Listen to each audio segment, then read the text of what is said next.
to my channel. So in this video I'm going to show you guys how to make this dress. So I'm starting with this fabric here.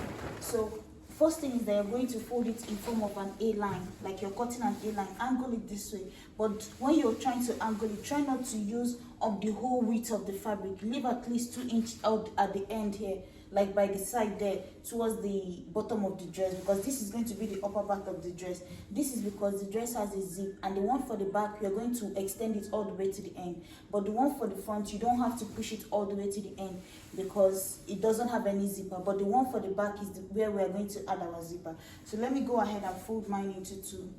So guys, now that I've angled everything, you can see, if you look towards the end over there, you see that I have some space. The 2 whites are not touching each other. So you see that I've gone ahead and folded my fabric all the way to the end and then to the top here. You see the angle. So now I've also gone ahead and ruled a straight line at the upper part here, at the top there. So now I'm going to go ahead, and so we can focus on how we're going to draw everything. Once you folded the fabric, you've done most of the work for the body. The rest is just how to finish up the neckline. So the first thing so once you've drawn your main line, the next line is going to be to come down 2 inches. The reason I'm doing 2 inches here is because I'm including my seam allowance, right? So that's why I decided to come down 2 inches here, because I'm drafting it directly on my fabric. So after that, I'm going to come in here, mark my shoulder measurement divided by 2, which is 8, but I'm going to subtract 1 and use 7 because it's a sleeveless dress. So I'm going to mark 7 inches here, and then I'm going to mark 1 inch of shoulder slope, and then I'm going to insert my armhole length, which you're going to get by dividing your bust by round your bust by 6 and adding 1.5. Connect it all the way to this point. On this line, mark your bust measurement divided by 4, add half an inch of ease and 1 inch of seam allowance, and that is it. So after that, you're going to come in here and give it a curve like this. And then once it's done, come back to this line here and mark your 3 inch of neck line, and then you're going to connect the shoulder slope to that point. So far all we've drawn is our basic bodice, right? And then you're going to come on this upper line again and mark the same 3 inch of neck, your neck width that you marked before. Mark the same thing, connect the 2 of them together. You see? So after that, the next thing is going to be on this upper line. Now you're going to come in here, the upper one, you're going to come in here by half an inch, and then on this shoulder slope line you're going to go in by half an inch again on that angle. You see what I did here? Half an inch out, half an inch in. This line is the demarcating line here, our 3 inch line, half an inch in, half an inch out on the lower one. Once it's done, take your curve ruler and then connect the 2 lines together. From where that line meets the other one, connect it just like that, you see, and then blend it in like this. You see, we've made our neckline here. So all we have to do now is determine where you want the neck V to stop. So you can do from your shoulder to, let me measure myself, so I can decide to say, okay, I want you to come down 10 inches. But whatever you're using, try to make sure that your head will fit in. So I'm going to do 10, or let's say 9.5, so that when I take away my seam allowance, it will land me at 10. So from that 10 point, you see, I marked it from here, not from the beginning here. I marked it because this is where my actual shoulder is. This one here, this upper part here is just for the high collar. So from this point now is where I marked 9 inches down. What I'm going to do, some people like to come in here by like half an inch and then connect it from here to here and then blend it in down straight. No, I want mine to just have that curve all the way from the tip there, right? So I'm just going to give it this curve. So I'm going to connect mine all the way from this point here, from the tip of this here all the way into this line. That's how I want my own to look. So just like this, you see, we've created the neckline that we are looking for here. So this is basically it. So what I was saying is that I'm going to take away all my seam allowances from all this. So I'm going to just go ahead and mark in half an inch here all the way, and then blend it into this line. and stop there.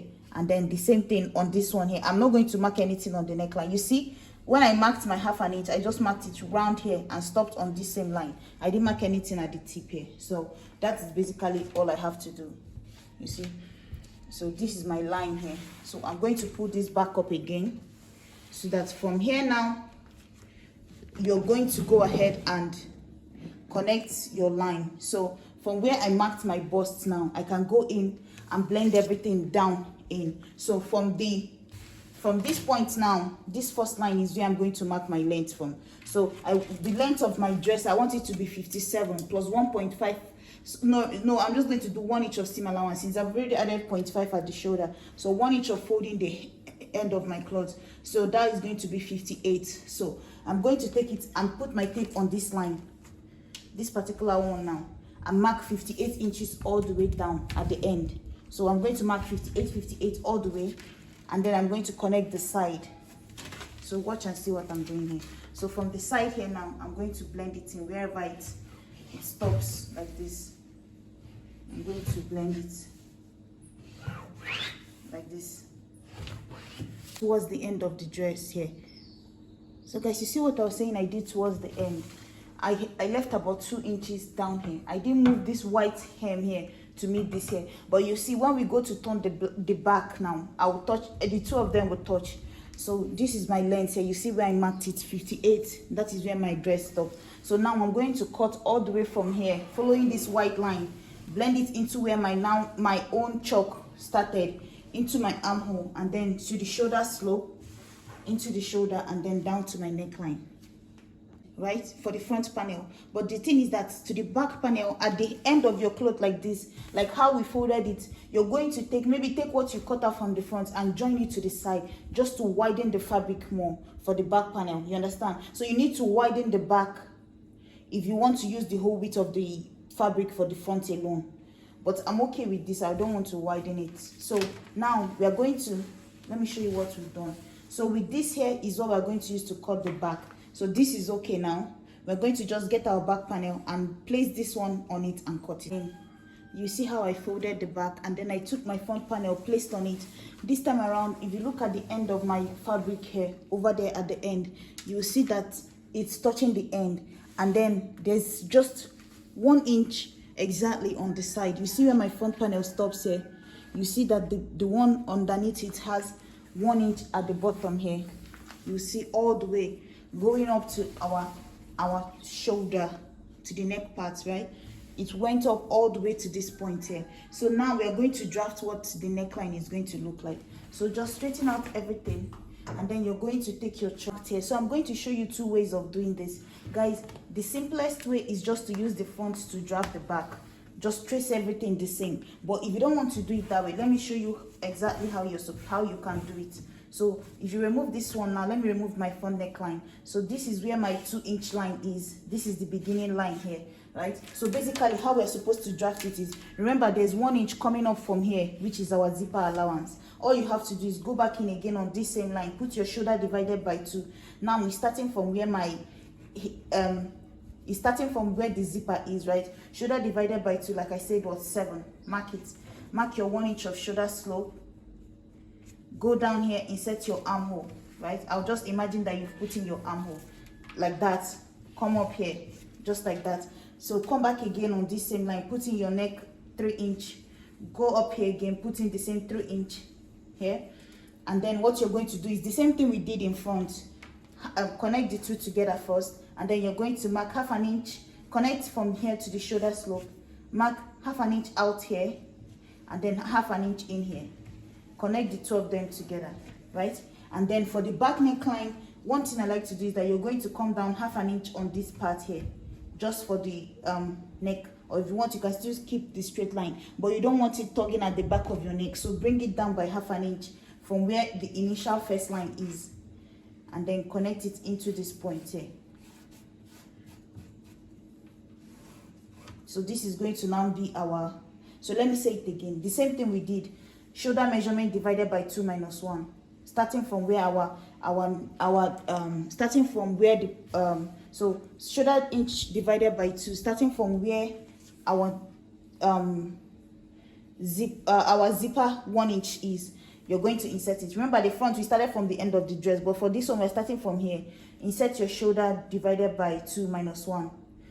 Come down by 1 inch of shoulder slope. Come in here, mark your neck 3 inch, take it up again, mark the same 3 inch here. After that, connect it on a straight line. That is this straight line that you're seeing here. That's 3 inch here, 3 inch on the upper one. It's still the same 2 inch line that we marked here. And then you're going to go out half an inch away from that 3 inch straight line, which is this line here. So you have half an inch away from it, half an inch inside of it. And then down here, you're going to go down half an inch here from the top of this 2 inch mark. Connect it to the tip of this one here. Connect it down to this point here. And that is it. So all you have to do is cut into the armhole. But if you don't want to do it like that, once you place your front panel, use this one to trace it. You can go ahead, do the same thing. You already know where your shoulder slope is here. So trace the same thing out all over like this. Trace it out. Trace out my armhole like this. All the way to this point. And then the next thing I'm going to do is that on this space remaining here, I'm just going to make sure that I just come down half an inch here from the beginning of my 2 inch mark, and that is it. So all I have to do now, let me show you what I'm cutting out. From this point here, I'm just going to cut out that half an inch that we marked, and that is it. And then from this side here, all I'm doing now is just to follow my front panel. Just cut it straight here, and then just follow whatever your front panel is, because the 2 lines are going to be touching each other when you're done, when you go to sew it. So you don't want to make mistake. And then cut into the armhole. Guys, you know this can have a sleeve, right? So if you want it to have a sleeve, all you have to do is your shoulder divided by 2, but don't take away 1 from it. Use your full shoulder. Like how my shoulder is divided by 2 is 8. If I wanted it to have a sleeve, I'll just use that 8 instead of subtracting 1 inch from it and using 7. And then after that, I'm going to cut every other thing straight all the way down like this. And then I'm going to split open this part here, you see, for my zipper allowance. So split it all the way to the end. Go towards the end here and cut the same length. So I'm going to cut this dress length at this same point here all the way to the end. You see that thing I was saying is touching the end like this together. So you see the part that is the shoulder. So you're going to go from the shoulder and go up. The only part you're going to leave is the curve of the neckline and the curve of the other neckline. So you're going to sew it all the way and go up to the shoulder like this. You see our mark that we made. So join it both to the front and to the back. You see, I've done that. And then the next thing I did is that I also went ahead and cut a facing. So you're going to cut a facing that looks exactly like both the front and the back. And then you're going to join the 2 of them together the same way. So now what I'm going to do is that I'm going to take this here, open it up like this on the neckline. If you want, you can iron in your soft facing on it, right? Go in and iron it in so it can help this be stiff. And then you're going to take it the way it is now and join it to this. So you're going to join it all the way from the back into the v-neck and then back as you're facing. Turn it over. Once you turn it over, then you can go ahead, use bias to run the armhole, use bias to run the other armhole, and then you're going to close up this. So guys, you see that I've gone ahead and finished mine. So once you turn this over, I've not ironed it down because I wanted to show you guys. So once you turn it, you sew it round, turn it in, and then iron it down. Use your glue, the tape glue, to iron it down so it will stick together. I'm still going to go back in and do that. But if you look at it, you see that the neckline has already formed, right? Use bias, run through the armhole. You see this side, see this side. Once you finish that, continue your seam all the way down, going down all the way like this to the end. When you get to the end, go ahead and hem the end with the 1 inch that we left for seam allowance. So you see, I've already done that too. But then by the side here, you're going to come down from your shoulder to 12 inches or 11 inch. And then you're going to leave 6 inch space as you're coming down, or 5 inch space, and then continue your space. That 5 inch space is for your pocket. You see that I've already added my pocket in here. I use like a black lining because I don't have more fabric, more of this fabric to do that with. So basically how you join your how you add your pocket. I've done that several times, but let me show you. You're going to just cut fabric that is about, so this is my side seam here. Let me turn it so you can see. You see, this is my side seam coming down all the way. So I came down here at least from my armhole to this point about 11 or 10 inch, right? From my armhole to this point, and then stopped and notched it. Took lining that I'm using, which is about 8 inches by 11 inch, right? Depending on how deep you want the pocket to be. You're going to use one side of, because there are 2 side seam allowance here. Use one side of it to join to this side. Use one side of it to join to this side. Then go ahead, sew it all the 4 corners like this. And then remember, you've already stitched this part down. So you're going to do it on both sides, and then you will have your pocket. So that's basically, thank you guys so much for watching. And then for the back, you will need an invisible zipper, which is what they have, but I don't have invisible zipper at the moment, so I just closed up my own all the way to the end. If you look at it, you'll see, but I'm still going to come back in here when I get my zipper, an invisible zipper, and put it at the center back here. But I can still wear it like this because I brought down my seam. I brought down the neckline, so I can put my head in, and the dress is already free. But I don't really need the zipper, but I'm going to put it anyways. So thank you guys so much for watching. I will see you in my next video. Guys, please like, share, and subscribe. Bye.